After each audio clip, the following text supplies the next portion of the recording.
La Fondation Brigitte Bardot mène une grande investigation aux 4 coins de France depuis 1 an sur les salons du chiot. D'une manière générale, les salons du chiot sont un lieu stressant et fatigant pour les animaux exposés. On retrouve très souvent les mêmes exposants d'un salon à un autre. Ce sont des éleveurs qui produisent intensivement des centaines de chiots à l'année et qui parcourent la France entière pour les vendre comme des marchandises. Ces jeunes animaux sont exposés pendant des journées entières dans des enclos ou des cages. Ils sont sursollicités, exposés au bruit, au courant d'air, aux manipulations incessantes. Les chiots passent de bras en bras, ils sont caressés, sollicités sans arrêt. Les exposants n'hésitent pas à réveiller les chiots pour les mettre dans les bras d'acheteurs potentiellement intéressés, histoire de provoquer un coup de cœur. C'est une bonne technique, hein. C'est sûr que tout petit truc comme ça, t'as envie de le prendre. Un élément marquant lorsqu'on visite ces salons, c'est que les exposants sont là pour vendre et ils ne s'en cachent pas. La grande majorité, voire l'intégralité des exposants sur ces salons proposent de payer le prix du chiot en plusieurs fois, jusqu'à parfois 10 fois sans frais. Cette pratique encourage indéniablement un achat souvent irréfléchi, même lorsque la personne n'a pas la capacité financière d'assumer des frais vétérinaires ou l'éducation du chiot dans les semaines qui suivent son achat. Les pratiques sont souvent les mêmes sur les salons. Les exposants posent très peu de questions sur le mode de vie de l'acheteur potentiel, ils adaptent leur discours aux contraintes de la personne. C'est ainsi qu'un éleveur pourra vous dire que vous pouvez ne pas sortir votre chien, mais qu'il faudra lui aménager un coin pipi ou lui apprendre à faire ses besoins dans une litière. Un petit chiot, ça dure une moyenne de 18 heures par jour.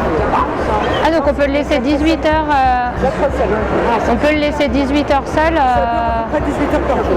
D'accord. Moi, ma soeur, elle fait ça. Elle a 7 chihuahuas. Ils ne sortent jamais. Elle leur met des alaises de vieux, vous savez, quand il y a dans les hôpitaux. D'accord. Elle met ça par terre. Et ça, c'est du coup, c'est bien pour l'éducation. Ils sont habitués comme ça, ces chiens. C'est impeccable. Puisque les alaises, vous les enlevez, vous les jetez, donc il n'y a jamais d'odeur. C'est ainsi également qu'un éleveur de carlin pourra vous dire que tous les chiens peuvent vivre à tout moment de l'année, quelle que soit la saison, en extérieur. Dehors, sans problème. Ah, il peut vivre même tout le temps dehors? Ah oui, un carlin peut vivre entièrement dehors. Peut-être pas en hiver quand même. Si, aussi. Ah ouais? Enfin, un éleveur de patous des Pyrénées, chien qui peut peser jusqu'à plus de 50 kg à l'âge adulte, proposera de vous vendre un de ces chiens alors que vous indiquez être en appartement sans jardin et avoir de longues journées d'absence.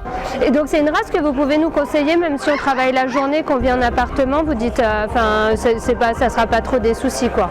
Il aboie pas? Non parce que c'est vachement calme comme un chien.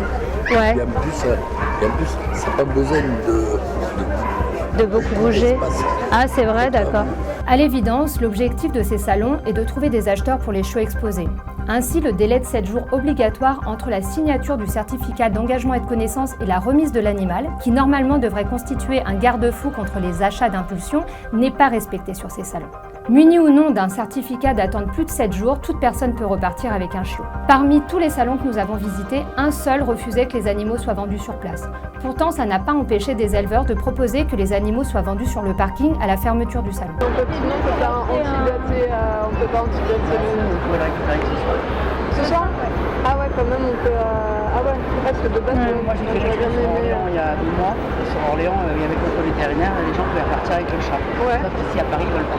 Et donc ce soir, c'est où? Au parking, forcément.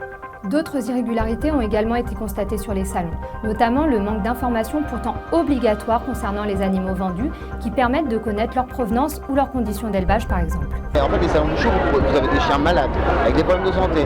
Il n'y a pas de sélection d'élevage, il n'y a pas de test de santé. Je produis 34 chiots l'année. Vous allez en salon du chiot, vous allez être entre 300 et 500 par personne qui sont les uns à côté des autres et ils ne connaissent même pas leurs chiens. Également, la vente d'animaux présentés comme étant de race, or ce sont souvent des animaux issus de croisements ou alors qui ne sont pas inscrits au livre des origines français. C'est le cas par exemple des Pomsky, Pomchi, Samsky, qui sont des chiens issus de croisements et qui sont vendus à des prix exorbitants sur les salons. Samsky, le samoyède, husky. Ouais. En fait, le husky est en train d'être croisé avec tout et n'importe quoi. C'est ça. Mais ça c'est considéré comme une race du coup? Ah ouais. On peut également voir sur les salons l'utilisation de techniques promotionnelles avec des chiens présentés comme étant en solde, ce qui est formellement interdit par la loi. Preuve que ces salons encouragent l'achat irréfléchi d'animaux, des annonces proposant la vente ou le don de chiens et de chats achetés sur les salons sont régulièrement publiées sur les sites d'annonces en ligne. Pour lutter efficacement contre l'achat irréfléchi et l'abandon, la Fondation Brigitte Bardot demande l'interdiction de la vente d'animaux de compagnie sur les marchés, salons, foires et tout autre événement de ce type, mais également l'interdiction de la vente à crédit et des facilités de paiement lors de l'achat d'animaux de compagnie.